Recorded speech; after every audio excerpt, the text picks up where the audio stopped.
반갑습니다. 오늘 본문은요, 마태복음 28장 16절부터 20절의 말씀입니다. 마태복음 28장 16절부터 20절의 말씀입니다. 우리 다 같이 합독해서 읽도록 하겠습니다. 시작.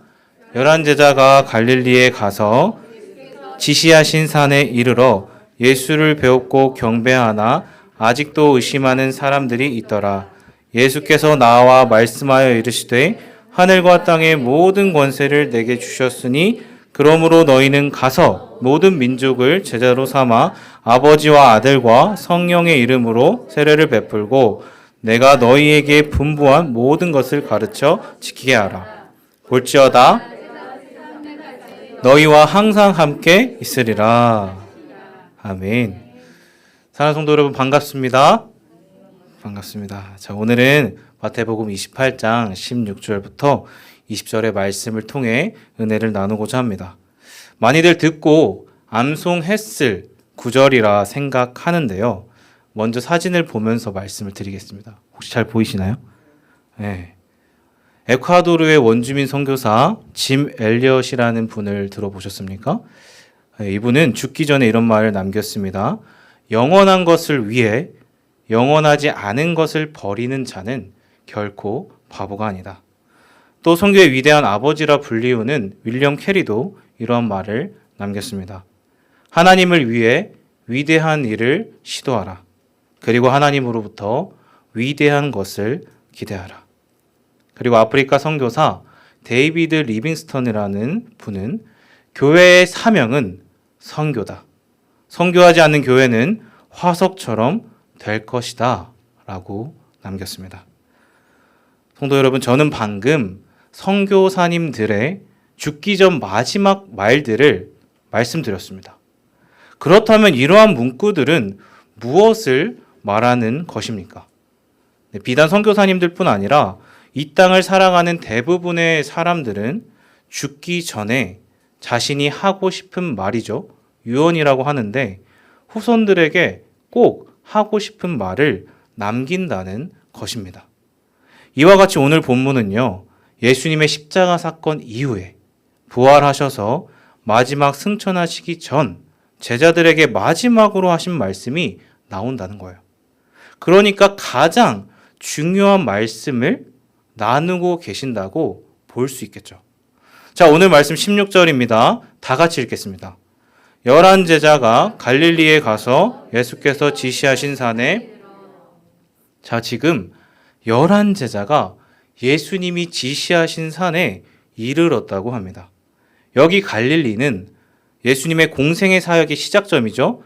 시작과 지금 끝의 장소입니다. 그리고 지시하신 산은 학자들이 추측하기로 모세의 시내산, 율법을 완성한 산으로 상징되는 마태복음의 팔복, 산상수훈의 장소로 추정합니다.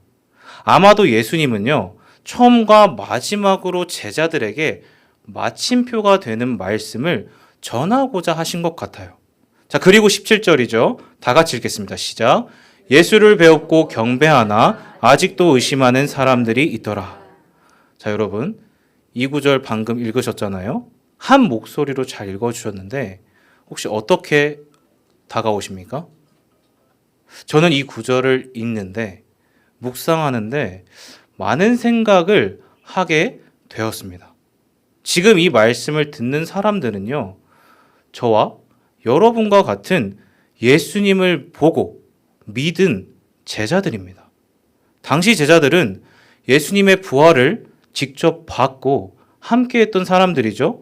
그리고 예수님이 지시하신 산에 모여 부활하신 예수님을 보고 지금 경배하고 있다고 합니다.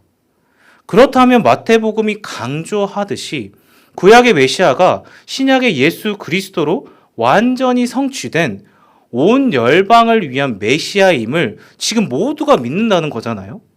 그래서 예수님의 마지막을 보고 지금 경배하는 것이 아닙니까?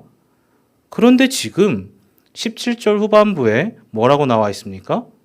아직도 의심하는 사람들이 있더라. 와. 그 자리에 있던 제자들 가운데 겉으로는 예수님을 경배했지만 의심하는 자가 있었다는 것입니다. 여기 의심이라는 단어가요, 헬라어로 디스타조라는 말인데 망설이다, 주저하다라는 의미를 갖습니다. 지금 의심하는 제자들을 비판하고 잘못되었다, 정죄하는 것이 목적이 아니라 제자들조차 망설이고 주저했다는 거예요. 부활을 목격한 제자들이 그들조차 주저하고 의심하고 있다는 것이죠. 사랑하는 성도 여러분, 지금 그렇다면 이 마태의 증언은 무엇을 의미하는 것일까요? 무엇을 말하는 것입니까? 먼저는 이 책을 읽는 당시의 독자들이 누구인지가 중요합니다. 마태복음은요, 그 기록 대상이, 잘 들으세요, 유대인 출신 그리스도인이었습니다. 자, 뭐라고요? 마태복음을 읽었던 원 독자들은 당시 유대인 중에 예수님을 믿고 구원을 받은 그리스도인들이었다는 거예요. 이걸 어떻게 알 수 있죠? 마태복음은 다른 사복음서와는 달리 하나님 나라 할 때 하나님을 하늘 나라, 천국이라고 표현을 합니다. 이것은 하나님이라는 표현이 너무나도 거룩해서 다른 단어로 표현할 만큼 유대인들을 유념해서 썼다는 것이죠. 그 외에도 구약의 인용구가 사복음서 중 가장 많습니다. 구약의 성취에 대한 내용이 반복적으로 드러난다. 당시 마태복음을 읽었던 대상을 유대적 배경을 가진 그리스도인들이라고 볼 수 있는 것입니다. 즉, 유대적 배경을 가진 그리스도인들이 이러한 말씀을 읽었을 때 어떠한 생각을 가졌을까요? 생각해 봐야 돼요. 또 오늘 본문은 사복음서 중에 마태복음에만 기록되어 있습니다. 그러니까 저자는 이러한 말씀을 통해 원 독자들에게 어떠한 의미를 강조하고자 했을까요? 자, 당시 마태복음의 배경을 조금 더 이해할 필요가 있습니다. 이 책은요, AD 70년부터 90년대 기록되었을 것이라 추정합니다. 자, 사진 보이실 겁니다. 조금 잘 안 보이는데 당시 어떤 모습입니까? 지금 60년대부터 쭉 나오죠. 전에 잠깐 제가 언급했던 기억이 있어요. 지금 이스라엘은 로마의 식민지입니다. 우리나라의 일제강점기 기억해 보시면 이해가 빠르실 것 같은데 민족, 나라, 언어, 인종 모든 것이 제한을 받는 시대였어요. 그리고 극심한 네로 황제 박해가 언제죠? AD 60년대. 콜로세움 아시죠? 사자에게 그리스도인들을 던지고 봉에 매달아 화형을 시키고 그 불로 로마의 등불로 삼았다는 기록이 나옵니다. 카타콤 아시죠? 이러한 박해를 피해 지하 감옥에 숨어 목숨을 걸고 예배했다는 기록 다 이 시대입니다. 또 AD 70년에 어떤 일이 일어납니까? 우리나라가 독립운동을 치열하게 했잖아요. 그것처럼 유대인들도 치열하게 독립운동을 하다가 실패합니다. 예수님이 통곡하시며 예루살렘아, 예루살렘아 했던 그 성전이요, AD 70년에 완전히 파괴된다는 거예요. 보이시죠? 그리고 네로보다 더 악랄했다고 평가받는 도미티안 황제가 80년, 90년대에 그 박해가 있었다는 거예요. 사랑하는 성도 여러분, 이러한 시대적 배경은 무엇을 증언하죠? 증언한 것입니까? 그 시대가 너무도 처참한 시대였다는 거예요. 신앙의 아노미, 로마의 지배뿐 아니라 다신교, 우상의 홍수 속에 거짓 교사, 진리가 처참하게 무너지고 조롱받는 혼란의 시대였다는 거예요. 아, 하나님 어디 계십니까? 대체 저는 어떻게 살아야 합니까? 제가 믿는 그리스도의 복음이 대체 어떠한 의미입니까? 왜 저는 예수님을 믿는데 이렇게 극심한 고통과 슬픔을 겪고 있습니까? 라고 마음 깊숙한 곳에서부터 터져나오는 깊은 좌절과 절망의 메아리가 전혀 이상하지 않은 시대라는 거예요. 이것은 당시뿐 아니라 오늘을 살아가는 저와 여러분의 시대에도 전혀 무관하지 않은 것을 볼 수 있습니다. 왜요? 오늘 저와 여러분의 시대는 어떻습니까? 예수님을 믿고 구원받은 성도님들이 있습니다. 하지만 주저하고 망설이는, 예수님을 나의 진정한 주인으로 모시고 믿고 따르지 못할 때가 얼마나 많냐는 거예요. 시대는 발전했습니다. 세계와 정보와 자본주의 성장, 없는 게 없어요. 편리한 세상입니다. LTE, 5G, 가장 빠른 속도와 유튜브 찾으면 다 나와요. 그 시대에 저희가 살고 있습니다. 하지만 그 어느 때보다 외롭고 극심한 우울증과 상대적 박탈감, 열등감에 시달리는 사람들이 많다는 것이죠. 너도 나도 다 힘들어합니다. 몸이 아픈 것보다 마음이 정신적 고통을 더 호소한다는 것이죠. 제가 지난주에 베트남 선교를 다녀왔는데 인천공항을 갔어요. 그런데 아주 인산인해였어요. 얼마나 사람들이 많던지 그냥 공항을 꽉 채웠어요. 다들 어떻게 참고 있었는지 모르겠습니다. 너도 나도 찌든 삶에 돌파구를 찾는 거예요. 탈출구, 힐링 찾고자 여행과 캠핑을 가요. 전국 방방곡곡, 해외로, 먹방으로. 코로나가 풀리니까 휴가 시즌이죠. 지금 여행지 숙소가 매진이 아닌 곳이 없다는 거예요. 하지만 성도 여러분, 이것이 저와 여러분에게 완전한 만족을 주고 있습니까? 나는 이제 만족해. 충분해. 충분히 완전히 만족하고 계시냐는 거예요. 아니죠? 만족이 되질 않습니다. 맛집과 여행을 다녀오면 또 다른 만족과 더 큰 기대를 하는 게 사람이라는 거예요. 계속 뭔가 비어 있습니다. 갈급한 상태, 사람은 궁극적으로 자신을 만족시킬 수 없다는 거예요. 근본적으로 채울 수 없다는 것이죠. 하면 할수록 마음의 공허함이 계속해서 남을 뿐이라는 것입니다. 마치 팀 켈러 목사님이 책으로도 쓰셨는데 우상, 거짓, 신들의 세상, 그 세상에 저희가 살고 있는 것이죠. 그렇지 않습니까? 당시 초대교회가 신앙의 아노미 상태였다면 지금은 신앙을 넘어 총체적 아노미 상태입니다. 포스트 코로나를 경험하면서 너가 믿고 내가 믿는 게 다 진리야. 다신교, 종교다원주의, 진리가 사라져버리고 뭐가 맞고 틀린지 분별하지 못하는 총체적 난국의 시대를 살고 있다는 거예요. 그러니까 예수님을 직접 보고 믿은 자들이지만 지금이나 그때나 의심을 한다는 거예요. 마음이 왔다 갔다 갈팡질팡하는 것이죠. 주저한다는 거예요. 조금만 위기가 닥치고 어려움이 생기면 예수님을 배신하고 곧바로 져버릴 수 있는 마음이 계속해서 우리 마음 가운데 올라온다는 거예요. 자, 그런데 돌아와서 예수님은 이러한 제자들의 모습을 보시면서 어떻게 반응하십니까? 자, 18절 다 같이 읽겠습니다. 시작. 예수께서 나와 말씀하여 이르시되 하늘과 땅의 모든 권세를 내게 주셨으니. 자, 뭐라는 것이에요? 제자들 앞에서 흔들리는 제자들에게 결코 흔들리지 않을 수 있는 방법, 바로 정체성에 대한 이야기를 하신다는 거예요. 너는 누구냐? 너가 누구인지를 기억해. 앞 구절과 지금 이어지는 구절 가운데 예수님의 마음이 느껴지십니까? 예수님은 지금 의심하는 제자들을 내치지 않으세요. 오히려 정체성과 사명에 대한 이야기를 하신다는 것입니다.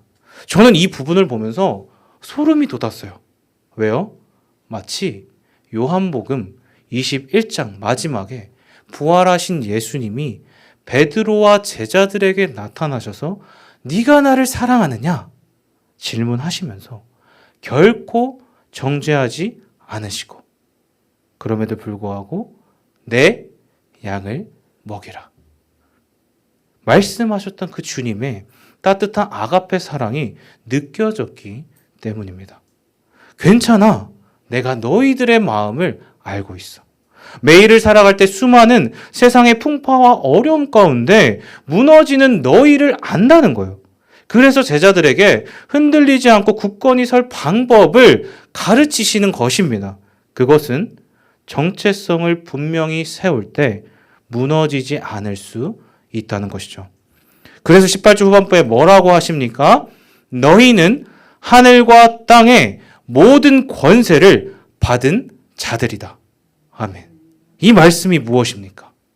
여기서 권세는요, 엑수시아, 신약의 디나미스랑 늘 함께 사용돼요.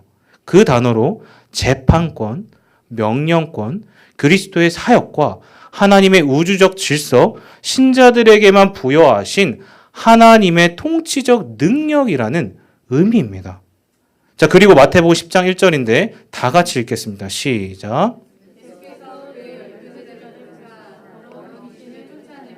모든 병과 모든 약한 것을 고치는 권능을 주시니라. 아멘. 자, 여기서 예수님이요, 제자들을 파송하실 때 주셨던 이 권능이 정확히 오늘 본문의 단어와 일치합니다. 즉 예수님이 이 땅에 오셔서 행하셨던 귀신을 쫓고 죄로부터 자유함을 주시는 하나님의 주권적 회복, 부활의 능력이라는 것이죠. 그러니까 왜 너희들이 의심하는지 아느냐? 그것은 본래 죄로 창조주 하나님과의 단절로 너희 정체성의 상실과 부재로 인한 결과라는 거예요. 하나님의 형상을 입은 자들이 삼위 하나님과 단절되니까 불안하고 두려운 거죠. 그러니까 매 순간 무너질 수밖에 없는 존재라는 것입니다.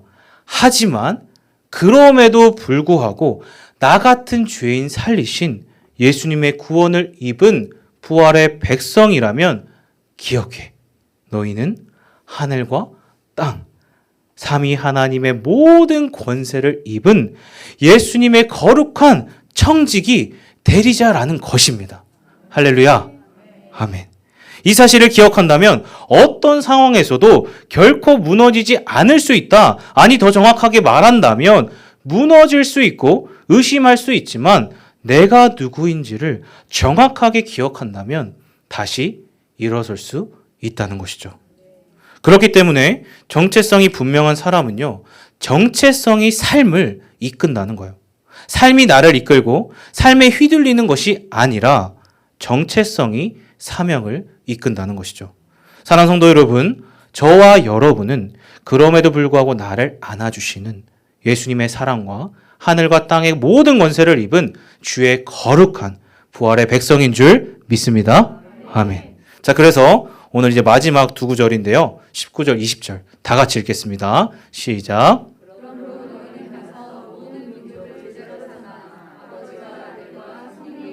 세례를 베풀고 내가 너희에게 분부한 모든 것을 가르쳐 지키게 하라. 볼지어다 내가 세상 끝날까지 너희와 항상 함께 있으리라. 아멘. 자, 무엇입니까? 그러므로 접속사가 중요하죠. 앞에 이야기가 있기 때문에 뒤에 이야기가 나온다는 것입니다. 정체성을 분명히 아는 자들은 가서 사명을 따라 살아갈 수 있다는 것이죠. 아니, 살아갈 수밖에 없다는 거예요. 자, 그 사명이 무엇입니까? 여기 두 구절은 사실 한 문장입니다. 잘 보시면 동사가 4번 나오고 있어요. 자, 어떤 동사일까요? 퀴즈입니다. 네, 무엇이죠? 네, 어떻게 하셨어요? 역시 분당오른교회 성도님들이십니다. 네, 모두 명령형인데 첫 번째 가서 제자로 삼아 세례를 베풀고 가르쳐 지키게 하라. 자, 이 4가지예요. 그런데 한글 번역본으로는 그 의미가 잘 보이지 않습니다. 헬라어 원문으로 보면 명확하게 볼 수 있는데 여기서 주 동사가 한 가지예요. 자, 뭐라고요? 주동사가 한 가지. 4가지 모두가 주동사가 아니라 한 가지 동사를 꾸미는 나머지 3개의 분사 형태라는 거예요. 수식어라는 거죠. 자, 그렇다면 주동사는 뭘까요? 네, 이것도 퀴즈입니다. 네, 놀랍게도 모든 민족을 제자로 삼아. 이 말이 주동사라는 거예요. 자, 무슨 말입니까? 부활의 권세를 입은 자들은 선교적 사명을 따라 살아가는데 그 사명은 모든 민족을 제자 삼는 자라는 것입니다. 그리고 이것은 제자 삼으라는 명령 이전에 제자를 삼을 수 있는 사람은요, 누구일까요? 그러므로 정체성을 분명히 아는 먼저 제자인 사람이 할 수 있다는 것이죠. 사랑과 은혜를 먼저 경험한 자들이 할 수 있다는 것입니다. 사랑하는 성도 여러분, 저와 여러분은 제자입니까? 아멘. 그렇다면 제자는 어떻게 사는 사람입니까? 자, 19절에 첫 번째 수식어가 나오죠? 뭐라고 나옵니까? 가서. 가라는 거예요. 부르심을 받은 제자라면 보냄받은 자로 먼저 살아야 한다는 것입니다. 그렇다면 누가 가는 것입니까? 너희가 가라는 거죠. 사복음서는요, 예수님을 믿고 끝이 아니라 사도행전으로 이어집니다. 점점 확장되는 것이죠. 사도행전 1장 8절인데 다 같이 읽겠습니다. 시작.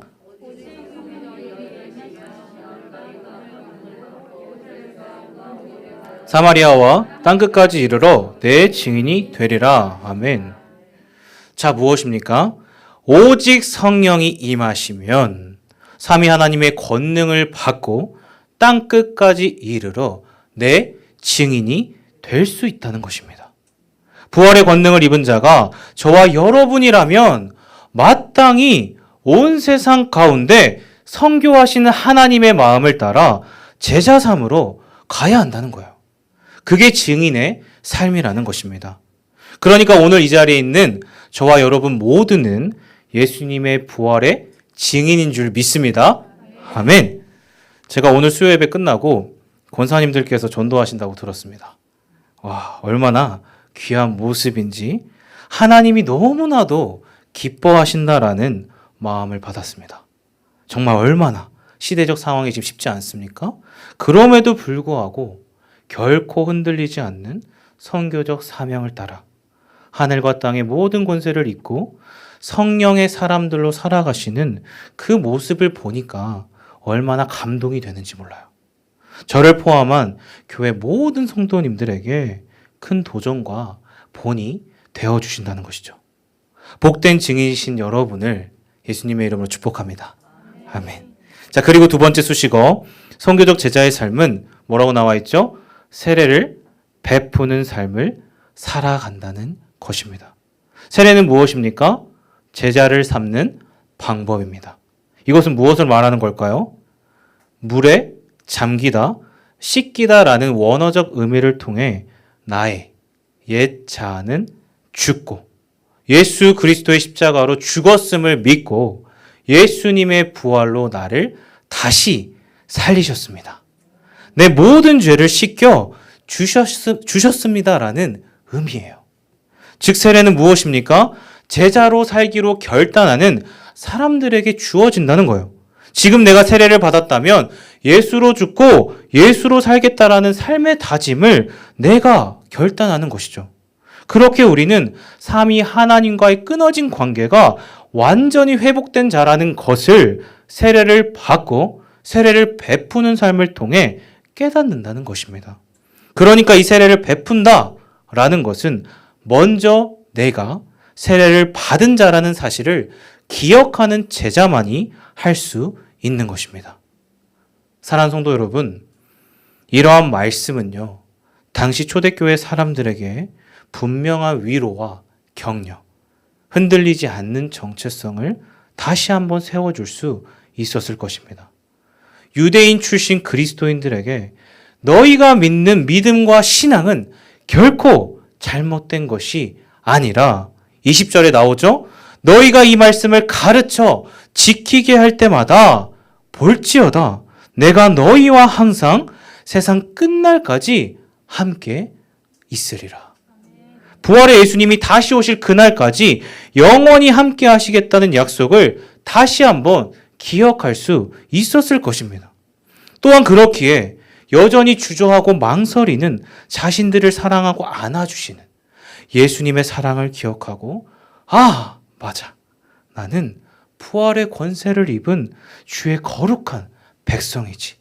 끝까지 믿음을 지키고 믿음으로 살리라 선교적 사명을 다하는 복된 제자의 정체성을 기억할 수 있었다는 거예요.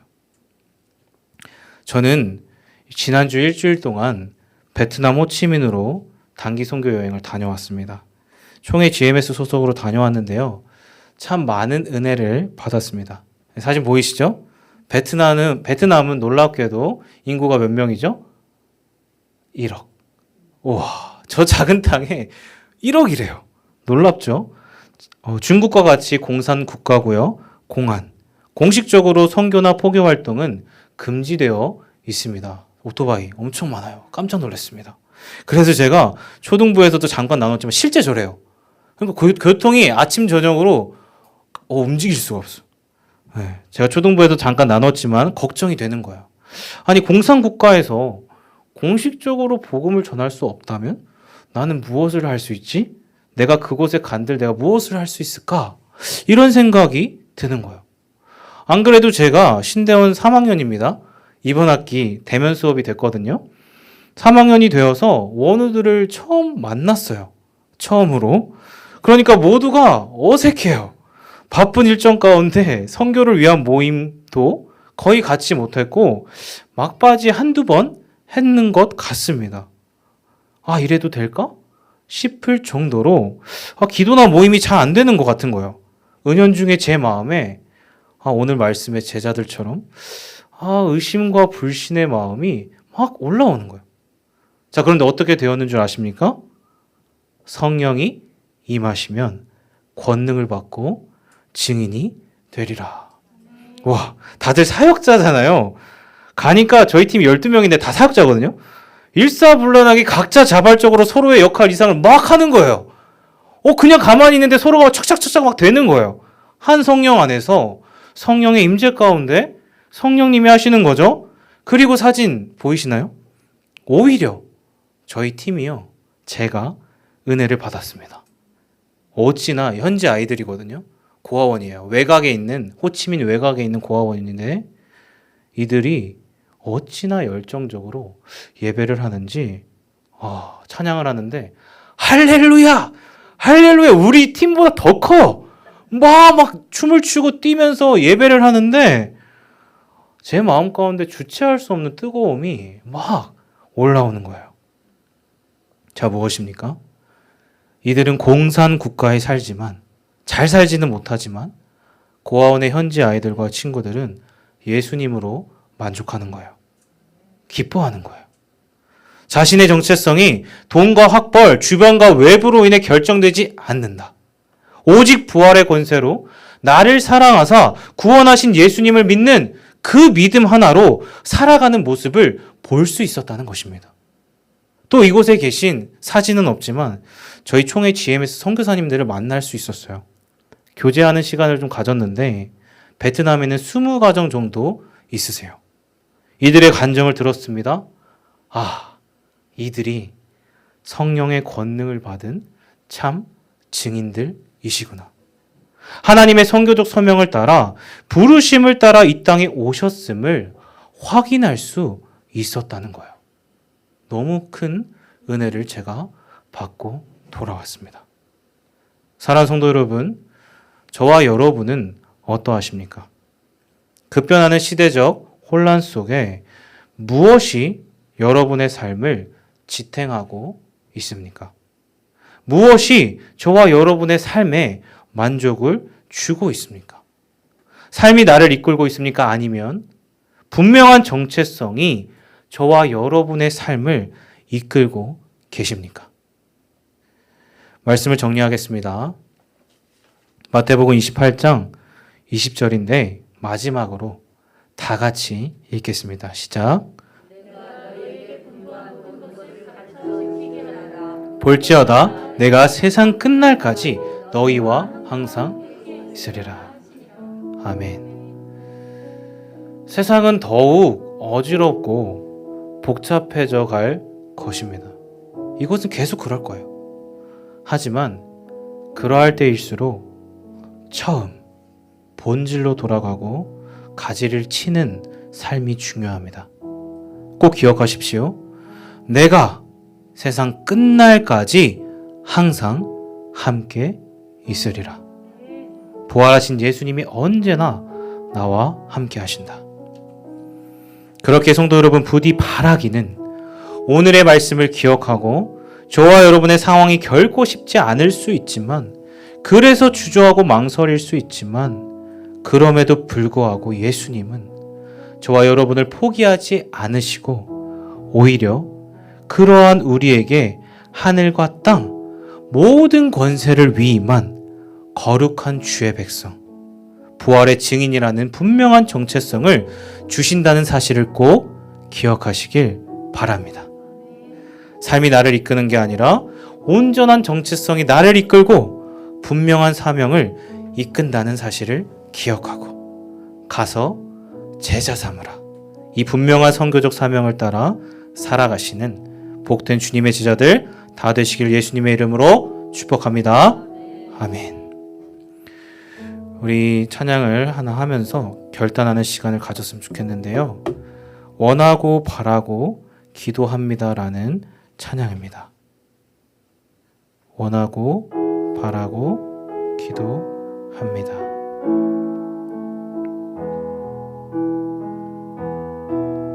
을 살아가는 동안에 나의 힘을 의지할 수 없으니 기도하고 낙심하지 말 것은 주께서 참 소망이 되심이라. 하나님의 꿈이 나의 비전이 되고 예수님의 성품이 나의 인격이 되고 성령님의 권능이 나의 능력이 되길 바라고 기도합니다. 주의 길을 걸어가는 동안에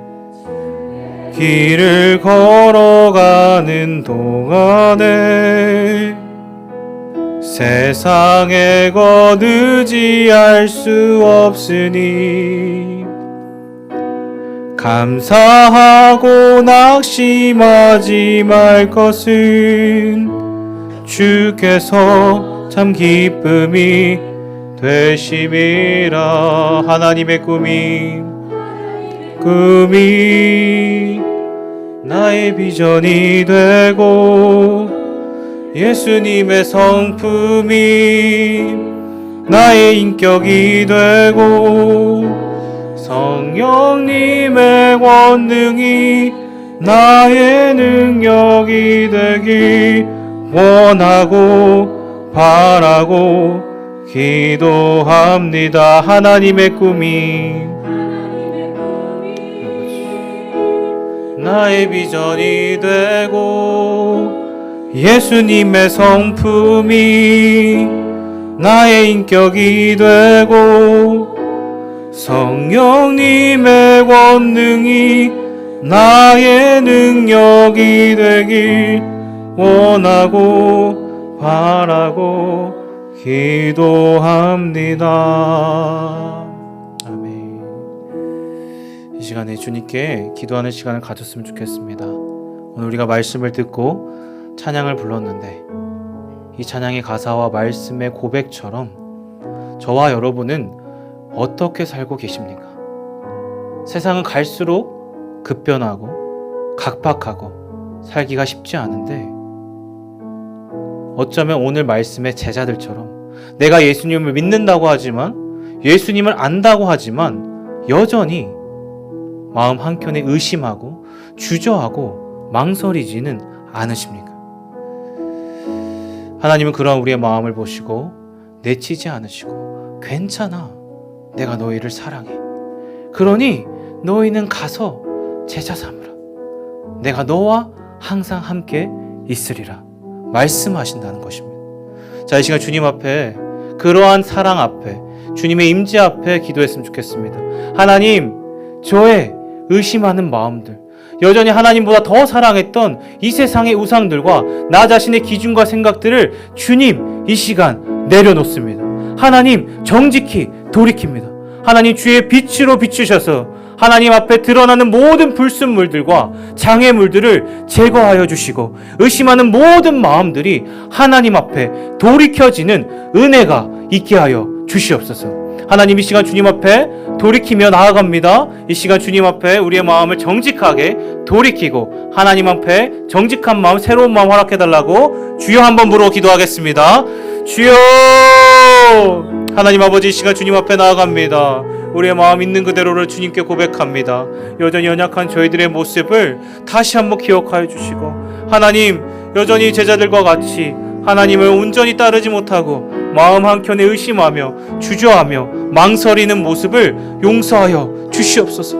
하나님, 제가 그러한 모습이 바로 저였습니다. 하나님, 제자들의 모습이 바로 저의 모습이었음을 주님 고백합니다. 하나님, 저를 용서하여 주시옵소서. 하나님, 제가 갖고 있는 수많은 우상들과 바로 제 자신이 우상의 모습이었음을 다시 한번 기억하게 하시고 저를 다시 한번 돌이켜 주시고 정직한 마음으로 새롭게 하여 주시옵소서. 하나님, 저를 불쌍히 여겨 주시옵소서. 하나님, 다스려 주시옵소서. 하나님, 저의 모습을 다시 한번 새롭게 하여 주시옵소서. 하나님 앞에 온전한 모습으로 깨끗한 마음으로 회복시켜 주시고 하나님을 온전히 따를 수 있는 정결함과 깨끗함과 주님의 거룩한 신부된 모습을 회복시켜 주시옵소서. 하나님, 주님을 찬양합니다. 하나님, 예배합니다. 하나님, 이 시간 주님이 저를 다스려 주시옵소서. 하나님, 붙들어 주시옵소서. 하나님, 인도하여 주시옵소서. 그리고 마지막으로 기도했으면 좋겠습니다. 찬양의 고백처럼 하나님의 꿈이 나의 비전이 되게 하여 주시옵소서. 성령님의 권능이 나의 능력이 되게 해달라고 기도했으면 좋겠습니다. 하나님, 오늘의 말씀을 기억하며 다시 선교적 제자의 정체성을 세워주십시오. 하늘과 땅의 권세를 입은 부활의 백성, 그 정체성을 기억하게 하시고 하나님의 비전을 따라 사명을 살아내도록 인도해 주시옵소서. 자, 이 시간 선교적 정체성을 세워달라고, 사명을 이끌어달라고, 하나님 비전을 따라 살겠노라고 합심하여 기도하는 시간 갖겠습니다. 기도할게요. 하나님 아버지, 이 시간 주님 앞에 나아갑니다. 하나님은 선교하시는 하나님이십니다. 하나님의 꿈을 따라 살게 하여 주시옵소서. 하나님이 주시는 마음을 따라 살게 하여 주시옵소서. 저는 연약하지만 하나님의 마음을 따라 살아갈 수 있도록 은혜를 베풀어 주시옵소서. 하나님의 은혜를 사모하며 살아갈 수 있도록 은혜를 베풀어 주시옵소서. 하나님, 저는 주님이 사랑하시는 부활의 권세를 입은 주님의 거룩한 백성입니다. 이 세상이 능히 감당할 수 없는 주님의 거룩한 백성입니다. 하나님, 우리를 축복하여 주시고 인도하여 주시고 다스려 주시옵소서. 하나님, 인도하여 주시옵소서. 하나님의 길을 따르게 하여 주시옵소서. 생명의 길을 따를 수 있도록 우리를 축복하여 주시옵소서.